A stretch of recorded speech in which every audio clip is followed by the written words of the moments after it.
So what you're saying here, so if you input our vote percentage, and then the number of votes for us, and you put their vote percentage in, that's all you need to calculate all the other stuff. So number of votes for them, how would you get the number of votes for them? Well, you need the number of votes cast. If you have, take a look at this formula. What's this formula doing? It's taking the percentage and dividing it by 100 and multiplying it by our votes cast. What that's doing is, if our vote total is 38.568%, how many times does 35.568 go into 100? It's like 2 and something. So you multiply that, you take that number and multiply it by the number of votes we've gotten, and what does that give you? It gives the total number of votes cast, right? The total number of votes cast right there. So then once you have the total number of votes cast and their percentage, you can figure out how many votes they have, right? So then our lead is just our votes minus their votes right there. So we're currently at, as of 11:21, a couple minutes ago, 15,155 votes ahead. So you do not need to vote for them in order to see how many votes they have. Do some math. Do me proud and do some math, okay? So what did you do here? You had 5 equals t plus 4, and it's really hard to read that. 5 equals t plus 4. Oh, is that an s right there? Oh, t and s. So this right here is an s right here. And what's the other one? S equals t plus 4? So those are s's right there, okay. Yeah. I wrote 5s. Okay, ready? They're red, so they're s's, okay? You got it? So s is equal to t plus 4. So he took this one right here, and where did he put it? Into the other s, and what did he end up with?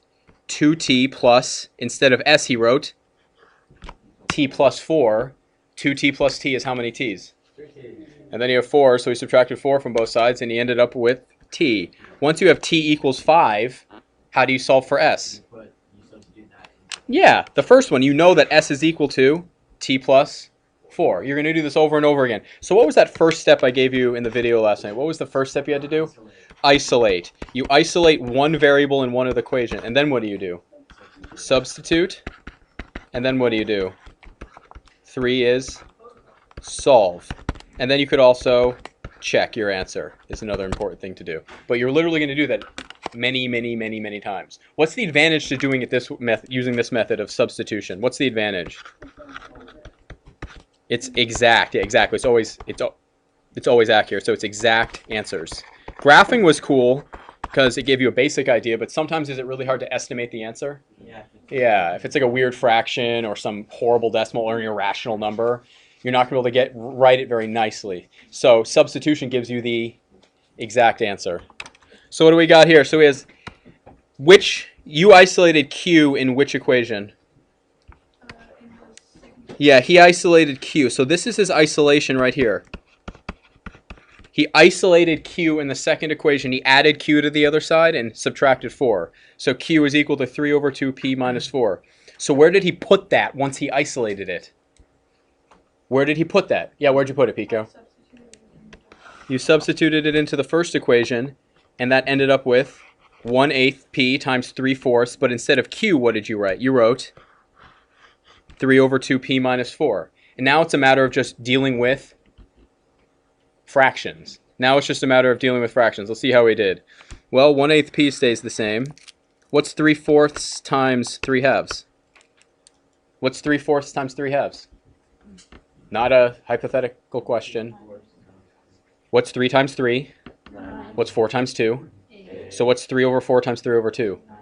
9 over 8. That sounds good. And then we have, what's 3/4 times negative 4? What's 3/4 of negative 4? Oh, 12. Negative 12 over 4, which is? 3. Negative 3. So he did that. Look correct. And then what did he do here? He added 3 to both sides. So he ended up with equals 10, and he had 1/8 p and 9/8 p. So if he has 1/8 and 9/8, how many eighths is that? 1. If he has 1/8 and 9/8, how many eighths is that? 10 eighths. So he ended up with 10 over 8p is equal to 10. So what did he multiply both sides by to get to this step? He multiplied by 8. So we had 10p is equal to 80, so p is equal to 8. So how did he end up finding q?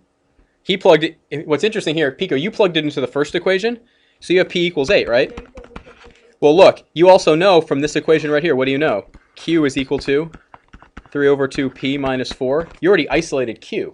So you plugged it in. You took this and plugged it into the first. Did you have to plug it into the first?